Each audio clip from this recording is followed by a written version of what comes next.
نحمده ونصلي على رسوله الكريم اما بعد فاعوذ بالله من الشيطان الرجيم بسم الله الرحمن الرحيم وَإِذْ نَجَّيْنَاكُمْ مِنْ آلِ فِرْعَوْنَ يَسُومُونَكُمْ سُوءَ الْعَذَابِ يُذَبِّحُونَ أَبْنَاءَكُمْ وَيَسْتَحْيُونَ نِسَاءَكُمْ وَفِي ذَلِكُمْ بَلَاءٌ مِّن رَّبِّكُمْ عَظِيمٌ صدق اللہ العظیم۔ ترجمہ: اور یاد کرو اس وقت کو جب کہ رہائی دی ہم نے تم کو فرعون کے لوگوں سے، جو کرتے تھے تم پر بڑا عذاب، ذبح کرتے تھے تمہارے بیٹوں کو اور زندہ چھوڑتے تھے تمہاری عورتوں کو، اور اس میں آزمائش تھی تمہارے رب کی طرف سے بڑی۔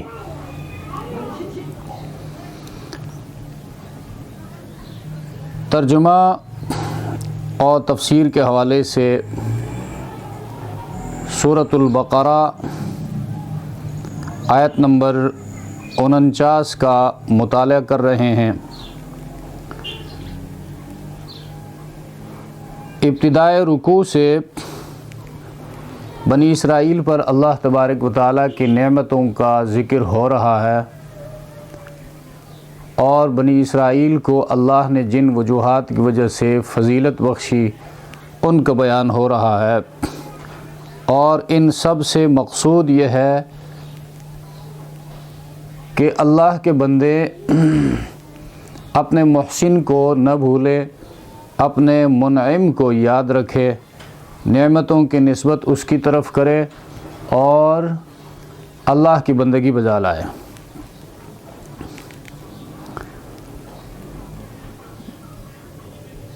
یہ واقعات، بنی اسرائیل کے واقعات دو قسم کے ہیں۔ ایک وہ وقائع ہیں جن کا تعلق بنی اسرائیل اور فرعون کے ساتھ ہے، دوسرے وہ واقعات ہیں جن کا تعلق بنی اسرائیل اور موسیٰ علیہ السلام کے ساتھ ہے۔ یہاں پر ان واقعات کو ملے جلے انداز میں بیان کیا جا رہا ہے، اور چونکہ ایک ایک واقعہ مستقل ہے، مستقل فضیلت ہے یا مستقل نشانی ہے،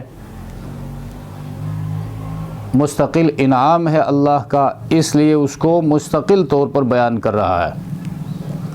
وَإِذْ نَجَّيْنَاكُمْ وَإِذْ فَرَقْنَا وَإِذْ وَاعَدْنَا وَإِذْ آتَيْنَا مُوسَى الْكِتَابَ وَإِذْ قُلْتُمْ يَا مُوسَى، یہ وَإِذْ سے جو شروع کرتا ہے یہ مستقل واقعات۔ تو بنی اسرائیل کا جو واقعہ فرعون کے ساتھ بیان کر رہا ہے اور بنی اسرائیل پر احسان جتلا رہا ہے اللہ تبارک و تعالیٰ کہ اتنے بڑے جابر ظالم سے میں نے تمہیں نجات دی، یہ میرا احسان ہے۔ اور موسیٰ علیہ السلام کے ساتھ پھر ان کا جو سلوک ہے، ان کے کرتوتوں کو بیان کر کے ان کو خبردار کیا جا رہا ہے کہ یہ تمہارے کرتوت ہیں، یہ تمہارے اخلاق ہیں، یعنی سوچنا چاہیے پہلے تم کہاں تھے، اب کہاں پہنچے، اب اللہ کا احسان ماننے کے بجائے تم کس طرف چل رہے ہو۔ اور یہ واقعہ چونکہ سورہ بقرہ مدنی صورت ہے، اور مدینہ میں مسلمان مہاجرین و انصار ان کے لیے تسلی کا سامان ہے۔ وہ کس طرح؟ دعوت حق کی مخالفت ہر زمانے میں آسودہ حال لوگوں نے کیا ہے، سربرآوردہ لوگوں نے کیا ہے، چیف قسم کے لوگوں نے کیا ہے، اور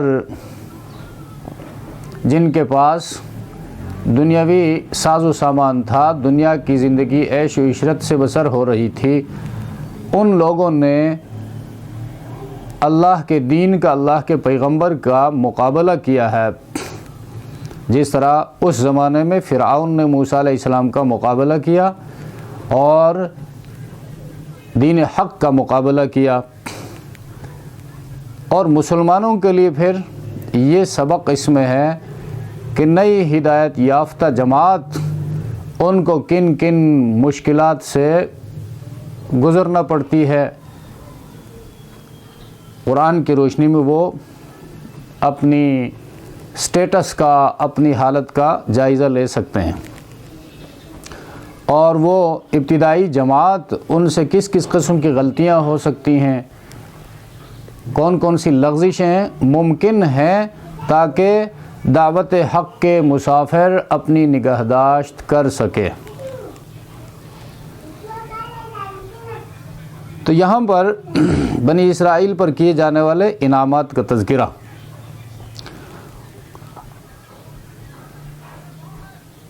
فرعون جو ان پر ظلم ڈھا رہا تھا،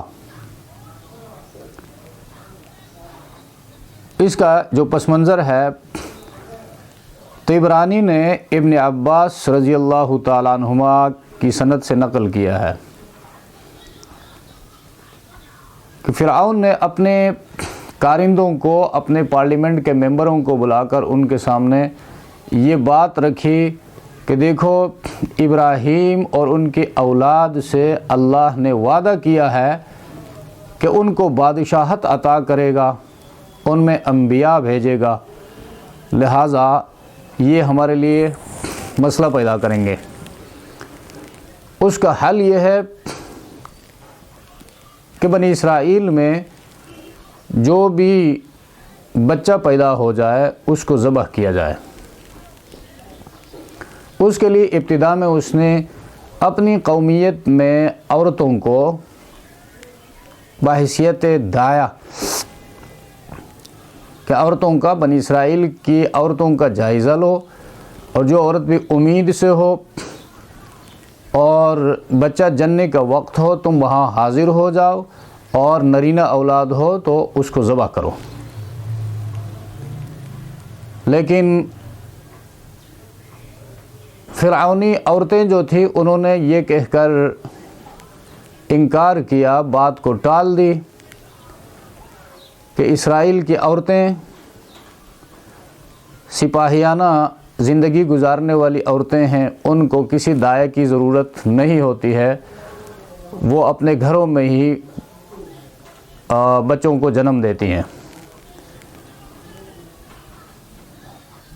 اس کے بعد فرعون نے باقاعدہ کمیٹی مقرر کی مردوں کی کہ وہ جا کر گھر گھر تلاشی لے، پوچھے، تحقیق کرے، جہاں جو عورت امید سے ہو اور وہاں بچے کی پیدائش کے وقت بندہ حاضر ہو جائے، اور جب لڑکا ہو تو اس کو قتل کرے۔ اس طرح انہوں نے بچوں کو قتل کرنا شروع کیا۔ یہ بات، اس کی جو سند ہے ابن عباس تک درست ہے، اور یہاں پر ایک دوسرا واقعہ بھی بیان کیا جاتا ہے کہ فرعون نے خواب دیکھا، بیت المقدس سے ایک خوفناک آگ نکلی ہے، وہ آگ پھیل گئی اور بڑی تیزی سے فرعونیوں کے گھروں میں گھس گئی۔ تو اس نے اس خواب کی تعبیر کے لیے کاہنوں کو بلایا، خواب ان کے سامنے رکھا۔ کاہنوں نے جو خواب کی تعبیر بتانے پر مامور تھے، انہوں نے کہا لڑکا پیدا ہوگا بنی اسرائیل میں، اسرائیلیوں میں لڑکا پیدا ہوگا، وہ تمہارے اقتدار کا خاتمہ کرے گا۔ اس کے بعد پھر انہوں نے یہ پلاننگ شروع کی۔ تو پہلی بات زیادہ قرین قیاس بھی ہے، ابن عباس کی سند سے جو بات بیان ہوئی ہے، اور دوسری بات کاہنوں والی، یہ ایک قصہ ہے، ہو سکتا ہے صحیح ہو سکتا ہے غلط ہو۔ تو فرعون بنی اسرائیل کی کثرت تعداد سے ڈرتے تھے، ان کی تعداد بڑھ جائے گی اور افرادی قوت ان کی مضبوط ہوگی، اور ایک دن میرے اقتدار کا خاتمہ ہوگا۔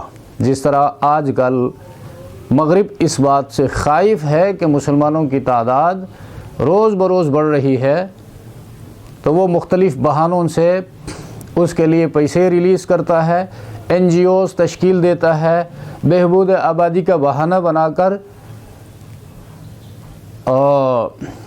زیادہ بچہ جننے پر پابندی لگاتا ہے، قسم قسم کے ہتھ کنڈے استعمال کرتا ہے۔ تمام کا نتیجہ کنکلوژن وہ یہ ہے کہ مسلمانوں کی تعداد کو بڑھنے نہ دیا جائے، مسلمانوں کا قتل عام بھی کیا جا رہا ہے، مسلمانوں کو پیدا ہونے سے بھی روکا جا رہا ہے، اور مسلمانوں کو اپنے دین پر عمل کر کے ایک سے زیادہ شادی کرنے پر بھی پابندی لگائی جا رہی ہے، جبکہ اس کے مقابلے میں زنا اور فحاشی کا بازار گرم ہو جائے تو کوئی ایک جملہ بولنے کے لیے بھی تیار نہیں ہے۔ تو مسلمانوں کو ان حالات سے سبق حاصل کرنا چاہیے۔ تو انہوں نے جو پلاننگ تیار کی، اس پلاننگ کو اللہ نے فیل کر دیا، ناکام بنا دیا، اور فرعون کو بحر قلزم میں لاؤ لشکر سمیت غرق کر دیا۔ یہ واقعہ عاشوراء کا تھا، حدیث کے مطابق 10 محرم کو پیش آیا، اور 10 محرم کو یہودی بھی روزہ رکھتے ہیں۔ مسلمانوں نے جب نبی علیہ الصلوۃ والسلام نے فرمایا ہم موسیٰ علیہ الصلوۃ والسلام کے زیادہ تابعداری کے حقدار ہیں یہودیوں سے، تو 10 محرم کو ہم بھی روزہ رکھیں گے، تو مسلمانوں نے کہا یہاں پر تو یہودی بھی روزہ رکھتے ہیں، لہٰذا ان کی مخالفت ہونی چاہیے۔ تو نبی کریم صلی اللہ علیہ وسلم نے فرمایا اگلے سال اگر میں زندہ رہا تو 9 محرم کو بھی روزہ رکھوں گا، لیکن اگلے سال تک عمر نے وفا نہ کی۔ نبی کریم صلی اللہ علیہ وسلم مالک حقیقی سے جا ملے، لیکن اپنے قول سے امت کو بتا دیا کہ یہود کی مخالفت کرو اور 9 محرم کا روزہ رکھو۔ تو اب بھی 9 اور 10 محرم کا روزہ نفل ہے۔ رمضان المبارک کے روزوں سے پہلے یہ ضروری تھا، لازم تھا۔ رمضان کے روزوں کی فرضیت کے بعد اس کا لزوم وہ منسوخ ہو گیا۔ اب کوئی رکھے گا تو بہت زیادہ اجر ہے، بہت بڑا ثواب ہے، نہیں رکھے گا تو کوئی گناہ نہیں ہے لیکن ثواب سے محروم ہو جائے گا۔ تو یہاں پر ایک تو اس نجات کی بات ہے۔ بتایا جاتا ہے کہ فرعون نے 90,000 لڑکوں کو قتل کیا تھا، 90,000 لڑکے۔ تو لڑکوں کو قتل کرنا اس کی سمجھ میں بھی آ رہا تھا۔ فرعون اس زمانے کا جو کافر تھا، بادشاہ تھا، اپنے آپ کو ربکم الاعلیٰ کہلاتا تھا، میں تمہارا سب سے بڑا پروردگار ہوں، مجھ سے بڑا خدا کوئی نہیں۔ اس کی سمجھ میں بھی یہ بات آ رہی تھی کہ ملک و قوم کے استحکام کا تعلق نرینہ اولاد کے ساتھ ہے، جوانوں کے ساتھ ہے۔ قوم بنتی ہے جوانوں سے، قوم بگڑتی ہے جوانوں سے۔ تو وہ جوانوں سے ڈرتا تھا، عورتوں سے بالکل نہیں ڈرتا تھا۔ عورتیں کتنی زیادہ ہو جائے، کتنی قابلیت ان میں آ جائے، تو ان کا ایک محدود دائرہ کار ہے، اس محدود دائرہ کار سے باہر نکل کر وہ کوئی مہم سر نہیں کر سکتی، کسی بڑی مصیبت کا مقابلہ نہیں کر سکتی۔ تو فرعون نے عورتوں کو چھوڑ دیا اور لڑکوں کو قتل کرنا شروع کر دیا، اور بعد میں خود اسی کے لوگوں نے دیکھا کہ بوڑھے لوگ تو مرتے جا رہے ہیں اور لڑکوں کو ہم اپنے ہاتھوں قتل کرتے جا رہے ہیں۔ اگر یہ صورتحال رہا تو پھر کل کو ہماری خدمت کے لیے کوئی نہیں ہوگا، قحط الرجال کی کیفیت پیدا ہوگی۔ تو انہوں نے کہا کہ 1 سال چھوڑتے ہیں اور اگلے سال قتل کرتے ہیں۔ تو 1 سال کا گیپ رکھ کر انہوں نے بچوں کو قتل کرنا شروع کر دیا۔ تو اتنا کرنے پر جسمانی قتل ذبح کرتا تھا، فرعون بدنام ہو گیا۔ اب کوئی بھی اس کا نام لیتا ہے تو اس پر لعنت بھیجتا ہے، اور کوئی اپنے بیٹے کا نام فرعون رکھنا پسند نہیں کرتا، حالانکہ یہ کوئی پراپر ناؤن نہیں ہے، یہ تو ٹائٹل ہے۔ لیکن آج مسلمان اسی فرعونی نظام کے نیچے اپنی اولاد کو تربیت دے رہے ہیں، اسی فرعونی نظام کے نیچے رہ کر تعلیم حاصل کر رہے ہیں جس میں اللہ و رسول کا تصور تک نہیں ہے، اور اس نظام تعلیم کے نیچے زندگی بسر کر رہے ہیں جہاں سے فارغ ہو کر بندہ ٹھیک فرعون تو نہیں کہلاتا ہے، لیکن فرعون والا کردار اس کے دل و دماغ پر چھایا ہوتا ہے، وہ اللہ و رسول کے مقابلے میں کھڑا ہوتا ہے۔ اگر تاریخ کا ہم مطالعہ کریں تو جب سے لارڈ میکالے کا نظام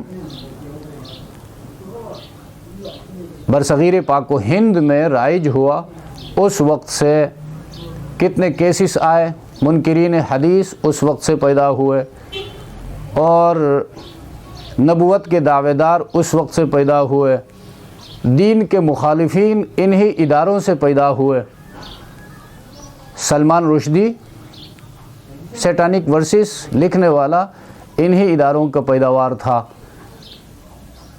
اور منکرین حدیث کی جماعت غلام احمد پرویز انہی اداروں سے پڑھا ہوا آدمی تھا، مسٹر قادیانی انہی اداروں سے پڑھا ہوا آدمی تھا۔ تو فرعون تو وہ تو ایک گزر گیا، لیکن اس کا کردار اب بھی ہمارے اندر موجود ہے۔ اللہ کے رسول صلی اللہ علیہ وسلم نے لڑکوں کے بارے میں فرمایا استوصوا بالشبان خیرا، محتاط رہنے کی نصیحت کی جوانوں کے حوالے سے، اپنے جوانوں کو وقت دو اور ان کی صلاحیتوں کو ٹھکانے لگا دو، صحیح مصرف پہ خرچ کرو۔ تو نذیر اقبال آبادی ایک موقع پر فرمایا تھا، یوں قتل سے بچوں کے وہ بدنام نہ ہوتا، افسوس کہ فرعون کو کالج کی نہ سوجی۔ اگر وہ بالکل خاموشی سے ایک کالج تعمیر کرتا تو روحانی لحاظ سے ان کا زبردست قتل عام ہو جاتا، جسمانی لحاظ سے وہ کھانے پینے کے لیے مسلمانوں کے ساتھ مقابلے کے لیے اللہ و رسول کے مخالفت کے لیے تیار ہو جاتا، لیکن بدنامی بھی نہ ہوتی۔ اس نے تو صرف 90,000 کو قتل کیا اور بہت بڑی بدنامی کا داغ اس پر لگ گیا، لیکن جس نے کالج کی بنیاد رکھی ہے اور اس نظام کو ہمارے اوپر مسلط کر دیا ہے، جس میں نہ قرآن ہے، نہ سیرت النبی ہے، نہ اللہ کا تعارف ہے، نہ دین کی کوئی اہمیت ہے، اس کو ہم دڑ دڑ پڑھتے رہتے ہیں 4 ٹکوں کی خاطر، اور جب فارغ ہوتا ہے میدان میں آتا ہے تو ایمان اور یقین کی دولت سے خالی ہو کر زندگی بسر کرتا ہے، جہاں پر سوچنے کا مقام ہے۔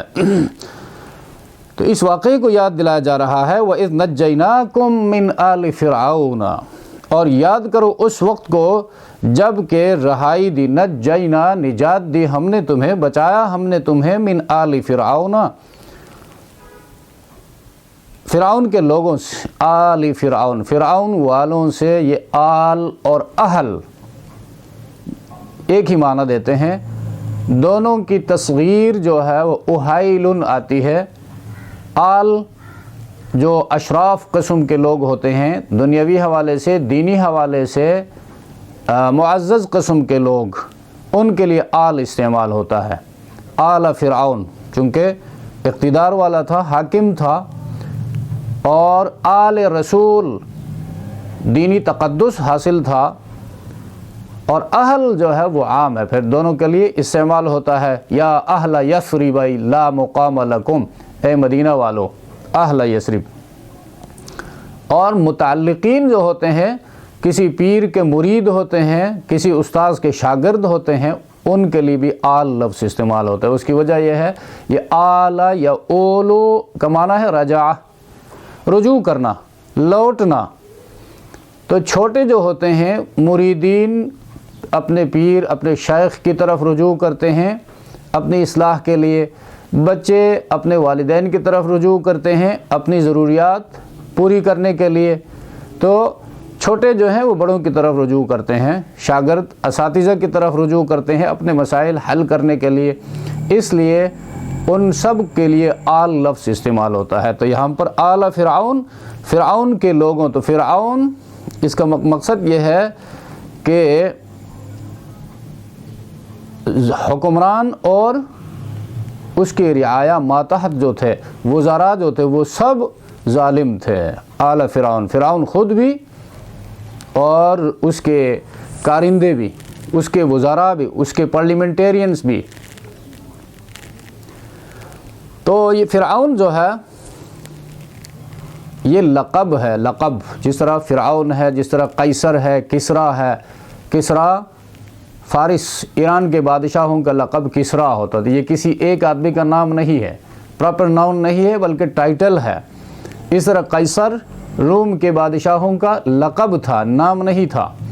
اسی طرح مصر کے بادشاہوں کا لقب فرعون تھا، نام نہیں تھا۔ تو یہ ان کی جو بادشاہت رہی وہ 31 خاندانوں تک محیط رہی ہے۔ 31 خاندان ان فرعونوں کے حکمران رہے ہیں۔ 3000 قبل مسیح سے لے کر سکندر کے عہد تک ان کی حکومت رہی ہے۔ تو یہ فرعون، اس کا اپنا جو نام تھا منپتاح، عبرانی میں منپتاح، اور عربی میں لا کر اس کو کر دیا گیا ہے منفتح، منفتح۔ اور یہ بیٹا تھا رامسیس ثانی کا، اور یہ موسیٰ علیہ السلام کے زمانے کا یہ فرعون 19واں خاندان تھا ان فرعونوں کا، اور یہ منفتح اس کا 13واں بیٹا تھا، 13واں لڑکا تھا۔ اور ان فرعونوں میں مسلمان بھی گزرے ہیں۔ حضرت یوسف علیہ السلام کے زمانے کا فرعون مسلمان ہوا تھا، اس نے مصر کی حکمرانی حضرت یوسف علیہ السلام کے حوالے کی تھی۔ تو یہ لوگ اسرائیلیوں کو نہایت ذلیل سمجھتے تھے، چرواہا کہہ کر پکارتے تھے، اور جس طرح فرنگی جب برصغیر آئے تو ہندوستانیوں کو، جس میں ہم لوگ بھی شامل تھے، انسان نہیں سمجھتے تھے، اور جس طرح یونان کے لوگوں نے اپنے آپ کو پوری انسانیت سے برتر سمجھتے تھے، اور ان کے لیے انہوں نے قانون بھی الگ بنایا تھا، لا آف نیشنز، اقوام عالم کا قانون۔ تو اپنے لیے انہوں نے الگ قانون بنایا تھا، اور اقوام عالم، دنیا کے دوسرے اقوام کے لیے، ایشیا اور افریقہ وغیرہ کے لیے انہوں نے الگ قانون بنایا تھا۔ تو اس کی وجہ یہی تھی، اپنے آپ کو برتر سمجھتے تھے اور دوسروں کو کمتر سمجھتے تھے۔ یہی فرعونی ذہنیت تھی۔ مصریوں کے ساتھ ایک ہی دسترخوان پر کھانا کھانے کو عار سمجھتے تھے۔ تو یہاں پر وَإِذْ نَجَّيْنَاكُمْ مِنْ آلِ فِرْعَوْنَ يَسُومُونَكُمْ، اب اس کے مظالم کا ذکر ہے۔ يَسُومُونَكُمْ سُوءَ الْعَذَابِ، جو یسومونکم کرتے تھے تم پر بڑا عذاب، دیتے تھے تمہیں بڑا عذاب۔ وہ بڑا عذاب کیا، اس کی تفصیل، یذبحون ابناءکم، یذبح، ذبح یذبح، باب تفعیل سے لایا، یعنی بری طرح قتل کرتے تھے اور بار بار قتل کرتے تھے۔ یہ نہیں کہ ایک مرتبہ قتل کر کے چھوڑ دیا، تدریج ہے اس میں، بار بار قتل کرتے تھے۔ ابناءکم، تمہاری نرینہ اولاد کو، وَيَسْتَحْيُونَ نِسَاءَكُمْ، اور زندہ چھوڑتے تھے تمہاری عورتوں کو۔ نساءکم، قرآن کی بلاغت، ابناءکم اور نساءکم میں، نساء تو بڑی عمر کی عورت کو کہتے ہیں جو عاقلہ بالغہ ہو اور کام کے قابل ہو، نکاح کے قابل ہو، اس کے لیے نساء استعمال ہوتا ہے۔ تو قرآن نے وہ لفظ استعمال کیا جو ان سے مقصود تھا۔ یعنی اپنے گھروں میں خدمت لینے کے لیے ان کے ساتھ بے حیائی کرنے کے لیے عورتوں کو وہ چھوڑتا تھا، اور یذبحون ابناءکم، نرینہ اولاد کو قتل کرتا تھا۔ اسی کے مقابلے کے لوگ یہی ہوتے ہیں۔ اور ابنا کہا، نساء کہا، ان کو نساء کیوں کہا اور ان کو ابنا کیوں کہا؟ ابنا اس لیے کہ تمہیں معلوم ہے کہ بیٹا جو ہے وہ باپ کا معاون ہوتا ہے، باپ کا اعتماد اس پر ہوتا ہے، بڑھاپے میں وہی کام آتا ہے، کما کر لانے والا وہی ہوتا ہے، بندوق اٹھانے والا وہی ہوتا ہے، دفاع کرنے والا وہی ہوتا ہے۔ لہٰذا شفقت پدری کو، اسی دولت کو یعنی بچپن میں تمہارے سامنے تم سے چھینا جا رہا ہے، لہٰذا تمہاری شفقت پدری جو ہے وہ بیدار ہونی چاہیے۔ یہ کیا ہو رہا ہے؟ کل کو تمہارے اوپر رحم کرنے والا، تمہارے ساتھ ہمدردی کرنے والا کون ہوگا تمہارے خاندان میں؟ اور نساء بڑی عمر کی عورت کو کہا جاتا ہے۔ یہ غیرت دلانے کے لیے لفظ استعمال فرمایا کہ تمہاری جو بچیاں ہیں جن کو تم نے پرورش کر کے پالا پوسا، بڑا کیا، اخلاق و تربیت سکھائی، اور پھر جوان کر کے ان کے حوالے ہو گئی، اس میں تمہارے لیے بہت بڑی غیرت کی بات ہے۔ تمہاری غیرت کو جاگنا چاہیے۔ یسومونکم سوء العذاب یذبحون ابناء، دیکھو ان دونوں کو قرآن نے عذاب کہا ہے، سوء العذاب۔ جسمانی لحاظ سے قتل ہوتے ہیں یا روحانی لحاظ سے قتل ہوتے ہیں؟ جسمانی لحاظ سے قتل ہو گئے تو ایک بار قتل ہو گیا، لیکن اولاد کی تربیت اگر اللہ و رسول کی منشا کے مطابق نہ ہو جائے تو وہ روزانہ قتل ہوتا ہے، اس کے اخلاق بگڑ گئے، اور حقوق، ماں باپ کے حقوق، رشتہ داروں کے حقوق، اللہ و رسول کے حقوق کا ان کو پتہ نہ چلا تو وہ روحانی قتل ہے۔ تو اس حوالے سے جن کالجوں میں، جن اسکولوں میں، جن یونیورسٹیوں میں ہم اپنے اولاد کو بھیجتے ہیں علم حاصل کرنے کے لیے، تو اس بات کی بھی ضرورت ہے کہ وہ صحیح معنوں میں مسلمان بھی ہوں، ان کے اندر دینی غیرت اور حمیت بھی ہو، وہ اپنے ماں باپ، اپنے اللہ و رسول کے حقوق سے بھی آگاہ ہوں۔ اگر ایسا نہیں ہے تو اپنی اولاد کو ہم جہنم کے لیے تیار کر رہے ہیں۔ آج کالج اور سکول جاتے ہوئے ہم بڑے خوش ہوتے ہیں، لیکن کل کو ہمارے سامنے انہی اولاد کو جہنم میں ڈالا جائے گا تو رونا پڑے گا۔ وَيَسْتَحْيُونَ نِسَاءَكُمْ، اور زندہ چھوڑتے تھے تمہاری عورتوں کو۔ وَفِي ذَلِكُمْ بَلَاءٌ مِّن رَبِّكُمْ عَظِيمٌ، وفی ذالکم، اور اس میں آزمائش تھی، ذالکم آزمائش، یذبحون ابناءکم، اور یستحیون نساءکم،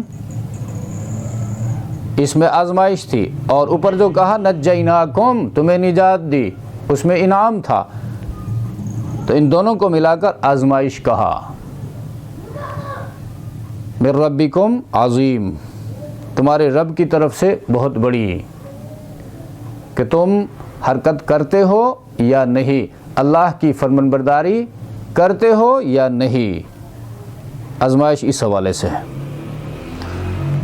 سبحان ربک رب العزت عما یصفون۔